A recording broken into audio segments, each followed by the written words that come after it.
السلام عليكم، كيف بقيتو؟ مزيانين؟ كنتمنىكم تكونوا باحسن الاحوال وبصحه جيده ان شاء الله. وانتم كتشاهدوا راه فيديو ديال اليوم.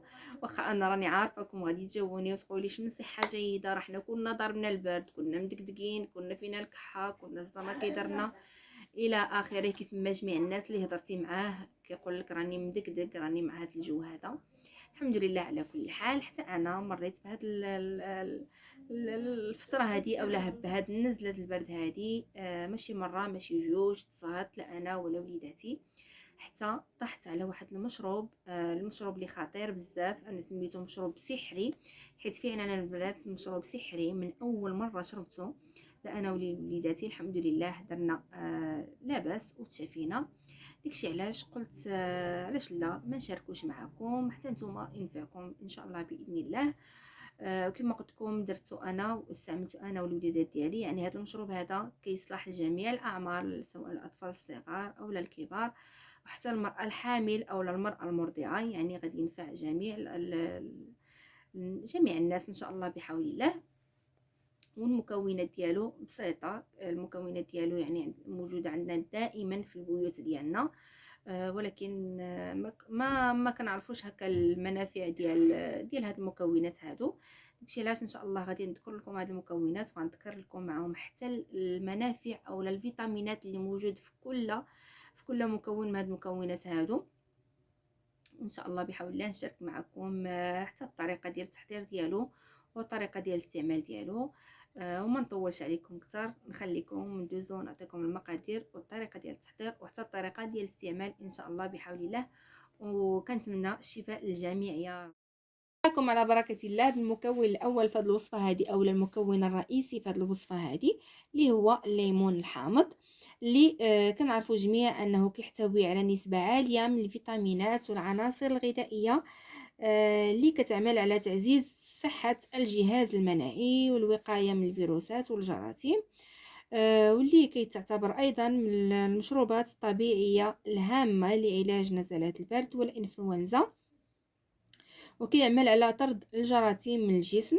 وكيحتوي ايضا على الكثير من البوليفينول اللي كيحمي الجسم من العدوى الفيروسيه. المكون الثاني اللي هو فص ديال الثوم او سن ديال الثوم.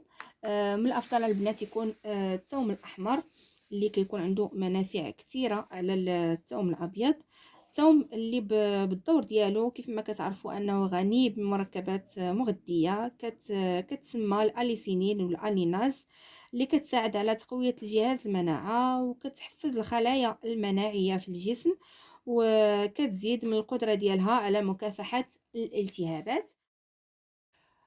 وعندنا حتى القرفة مطحونة، اللي معروف عليها أنها غنية بمضادات الأكسدة المعززة للمناعة، ولها تأثيرات كثيرة مضادة لمرض السكري، وكتساعد على التقليل من المخاطر بالإصابة بأمراض القلب.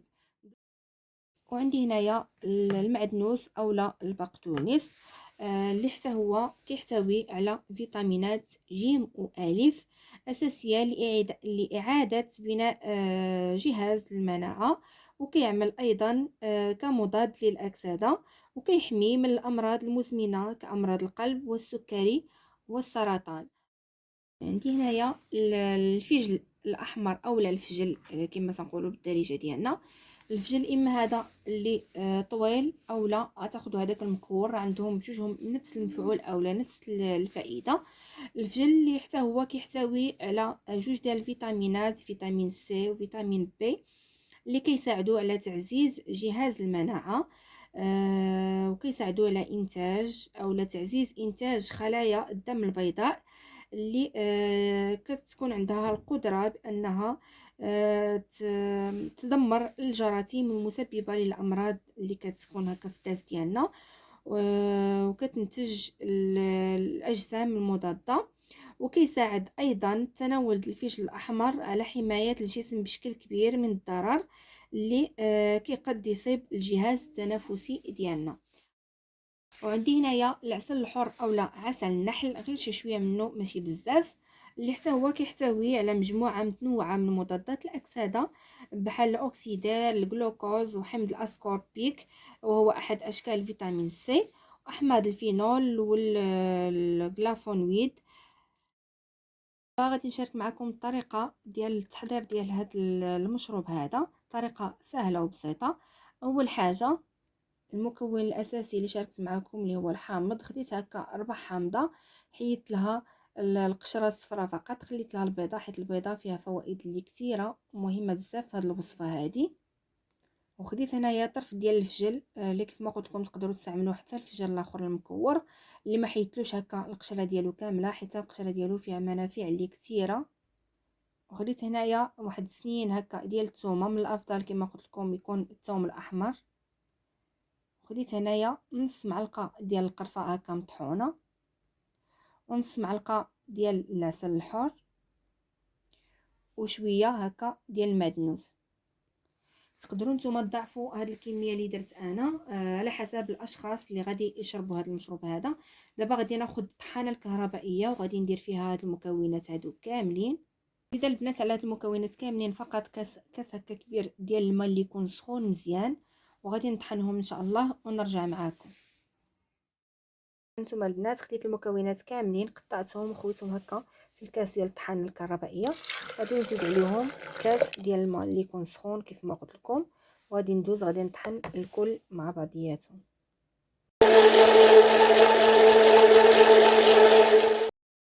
صافي البنات، ها هما المكونات كلهم فاش طحنتهم مع بعضياتهم. دابا غادي ناخذ واحد الصفايه وغادي نصفيهم هكا مزيان في واحد الكاس ونكمل معكم وتشوفوا الشكل النهائي ديال المشروب كيفاش كيجي. هذا هو الشكل النهائي ديال المشروب السحري ديالنا. بالنسبه للوقيته اللي خصكم تشربوا فيه هذا الدواء هذا او هذا المشروب هذا، الوقيته اللي تبغيو تنعسوا البنات ماشي قبل بساعه اولا بقسم اولا قسمين، لا، الوقيته اللي تبغيو تخشاو في الغطاء ديالكم تشربوه يكون مازال دافي، باش ان شاء الله هاد المكونات يعطيو المفعول ديالهم من اول استعمال ان شاء الله بحول الله. وكنتمنى الشفاء للجميع يا ربي باذن الله تعالى. غنعطيكم واحد الملاحظه نسيت قبيله ما قلتها لكمش. بالنسبه للنساء المرضعات والحوامل يستعملوا هاد المكونات كاملين، يحيدوا فقط القرفه، ما تمشي تضرهم لا قدر الله. القرفه فقط هي اللي يحيدوها ويستعملوا باقي المكونات. وكما قلت لكم كنتمنى الشفاء للجميع.